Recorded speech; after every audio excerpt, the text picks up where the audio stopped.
Hey everyone, so this will be the last video for the applications of parametric differentiation because we are finally looking at the rate of change. Actually, this can be considered parked underneath the extended rate of change, although this is actually slightly easier. We have y equals to e to the power of u sine u and x equals to u ln bracket u squared plus 1. If x increases at a constant rate of 2 units per second, therefore I like to annotate my work, dx dt equals to plus 2 because it's increasing. Now, they want me to find the rate of change of y at u equals to pi. So thought process here. Find dy dt. I will need dx dt and dy dx. Okay? That should be the case because now you have y equals to eu. Alternatively, you can have dy dt, right? If you want to have dy du instead, then what do you need? You need du dt, but you don't have du dt, therefore you want to use du dx times dx dt. And as you can tell, it's kind of the connected rate of change again. But with the parametric differentiation, you know that you are able to obtain dy dx, and therefore you use this one. Alright, so let's get right to it.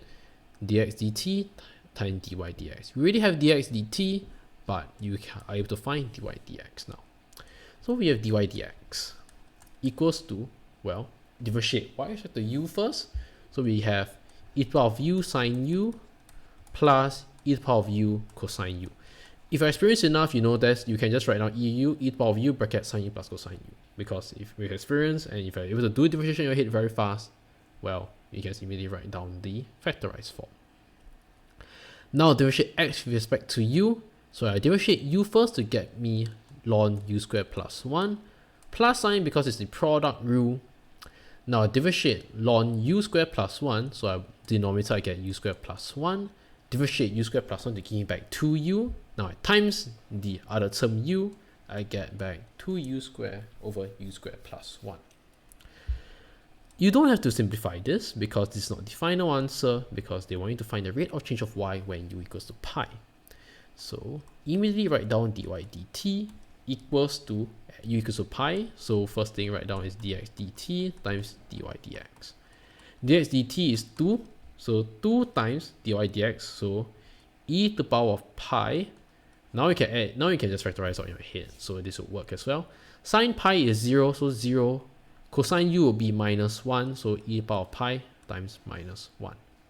Now you substitute pi inside the denominator, you get back pi squared plus 1 plus 2, well, here I will actually factorize it, do long division, minus 2 over pi squared plus 1.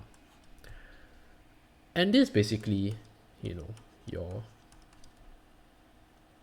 dy dt, right? So now if you can ever choose to simplify this even further, pi squared plus 1 ln pi squared plus 1 plus 2 pi squared. Because now if I have to simplify this, I realize that we have fraction down here, so I just times pi squared plus 1 on the numerator and the denominator. And when I do pi squared plus 1 times 2 over here, I get 2 pi squared plus 2 minus 2. So that's why this will be my final answer. And this is basically your parametric differentiation for your rate of change.